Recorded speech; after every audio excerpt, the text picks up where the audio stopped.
आज का दिन कैसा है? बढ़िया है, बढ़िया है। नमस्कार।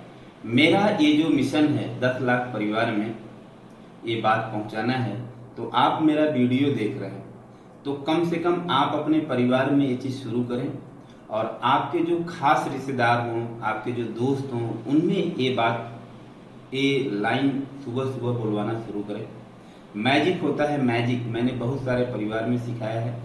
उनके जीवन में बहुत सारा सकारात्मक बदलाव मैंने देखा है और लोग फ़ोन करके भी मुझे बताते हैं कि ये लाइन से मुझे ये फ़ायदा हो रहा है। तो आज हम बात करेंगे राजा विक्रमादित्य के बारे में। राजा विक्रमादित्य राजा क्यों बने?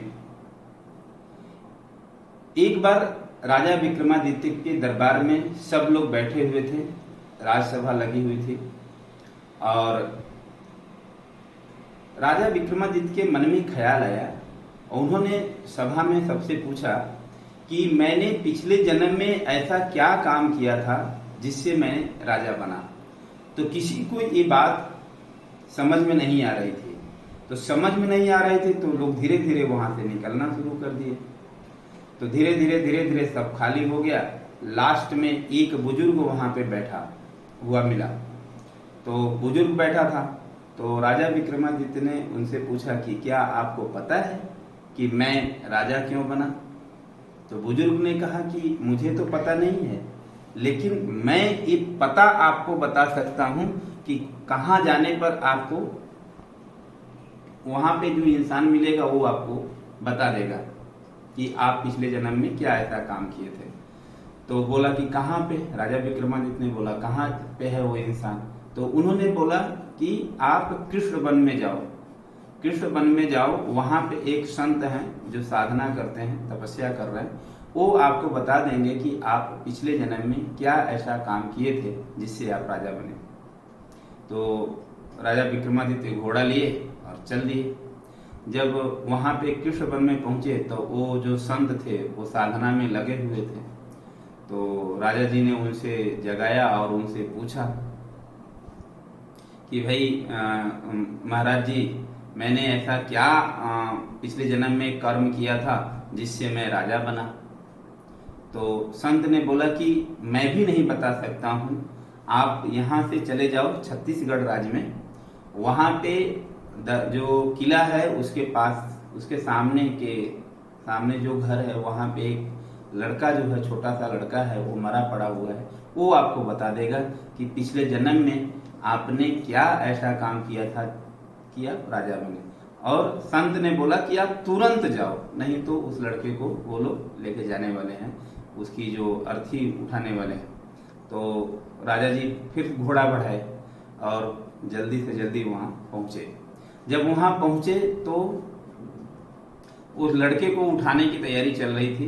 तो राजा ने दूर से ही बोला कि भाई उस बच्चे को अभी मत उठाओ, रुको, मैं आता हूँ, उस बच्चे से मुझे कुछ सवाल पूछना है। तो फिर बच्चे को रखे और वहाँ के जो लोग थे ना उठाने वाले, वो लोग हंसने लगे कि वो आपस में बातें करने लगे कि मरा हुआ लड़का क्या बताएगा, अरे राजा पागल हो गया है, ऐसा बोलने लगे।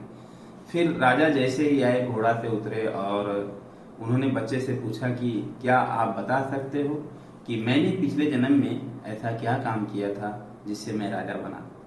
तो लड़के ने बोला कि ये तो मैं नहीं बता सकता कि पिछले जन्म में आपने क्या काम किया था, लेकिन हाँ इतना जरूर बता सकता हूँ कि आप मनिहारी गांव में जाएंगे, वहाँ पे एक हीरा नाम का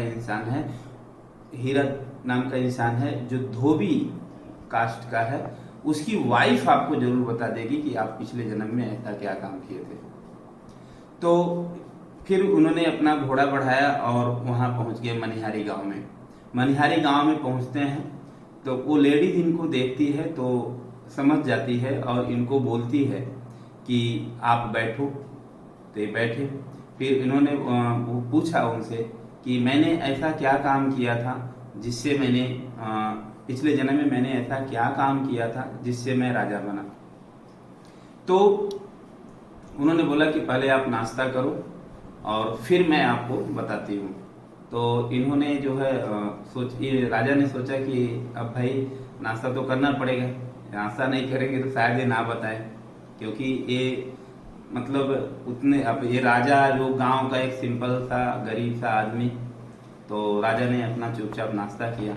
तब वो महिला ने बताना शुरू किया कि पिछले जन्म में आप जो है आदिवासी परिवार में थे, और आपका एक भाई था, एक बहन थी और माँ बाप थे। 5 लोगों का परिवार था, जिसमें एक जो बहन थी वो खुद बताई कि मैं थी, और उसने बोला कि वो जो लड़का आपको रास्ते में मिला था हमारा, वो आपका छोटा भाई था, और माँ बाप थे।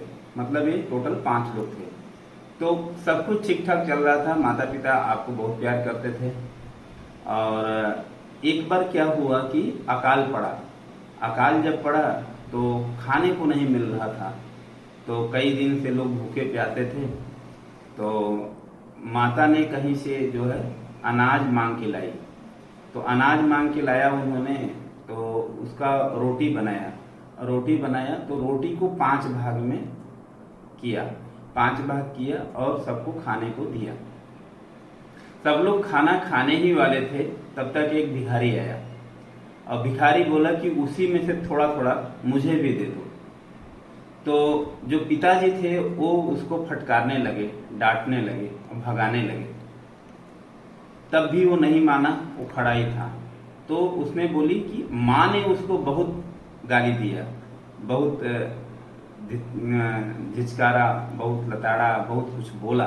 माँ ने बोला। छोटा भाई जो था वो तो जाके उसको मारने लगा, तो भी वो नहीं गया। वो बोल रहा था नहीं मुझे आप थोड़ा दो, नहीं तो मैं मर जाऊंगा। तो फिर मैंने उसको बोला जाओ तुम गंदा खाओ, तुम यहाँ खाना खाने आए हो। तो इतना सब कुछ चल रहा था और आप जो है देख रहे थे। तो आपने क्या किया कि जाके उसको अपने हिस्से का रोटी दे दिया। जैसे ही आपने रोटी दिया वो खाया, और वो इतना सारा दुआ देने लगा, इतना सारा दुआ देने लगा कि पूछो मत। फिर आपने मतलब हम लोगों में से खाया और मतलब पानी पिया, फिर सब लोगों का जीवन बचा, उसका भी जीवन बचा और हमारे परिवार का भी जीवन बचा।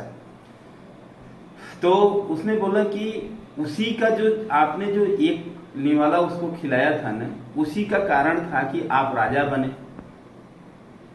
और जो वो लड़का उसको मारा था, जो छोटा भाई था, उसने उस भिखारी को मारा था, तो वो जो है आज जन्म लेता है और मरता है, जन्म लेता है मरता है। मतलब उसको जीवन का सुख ही नहीं है, पैदा हुआ मर जाता है। तीसरा, मैंने उसको बोला था, वो लेडी ने बोला कि मैंने बोला था कि जाओ तुम गंदा चीज खाओ, तो आज मैं लोगों के गंदे कपड़े साफ कर रही हूँ धोबी घाट पर। फिर बोले पिताजी जो है भिखारी बने, वो रास्ते में आपको एक भिखारी मिले होंगे, वो पिताजी ही थे। उसके बाद बोली कि माँ जो है कुत्ती का जन्म लिया, वो आज दर दर घर घर से भगाई जा रही है, घूम रही है वो। तो राजा विक्रमादित्य को बहुत दुख हुआ कि हमारे परिवार के लोग सब इस तरह से जीवन जी रहे हैं। सबसे ज्यादा दुख उनको अपने भाई का हुआ, जो जन्म लेता है मर जाता है। तो उन्होंने अपने पूरे परिवार को इकट्ठा किया और राजमहल में लेके गए। तो जब आप किसी को दिल से देते हैं और वो दिल से दुआ दे देता है, तो वो चीज आपके जीवन में हकीकत हो जाती है। हमारा यहाँ कहने का जो संदेश है, कहने का जो मतलब है कि आप किसी का दिल से यदि हेल्प करते हैं, तो वो आप यदि आपको दिल से दुआ देता है तो बहुत दिन तक राह देखने की जरूरत नहीं होती है। कुदरत अभी फास्ट हो गया है, ऑन दी स्पॉट रिजल्ट देना शुरू करता है, इसी जन्म में रिजल्ट दे देता है। और अन्नदान का तो हमने वहां से भी देखा है कि महाभारत में सुदामा ने वो केवल चावल खिलाया था भगवान श्री कृष्ण को, 3 निवाला खिलाया था, 3 लोक मिला था, 3 लोक भगवान श्री कृष्ण ने दिया था।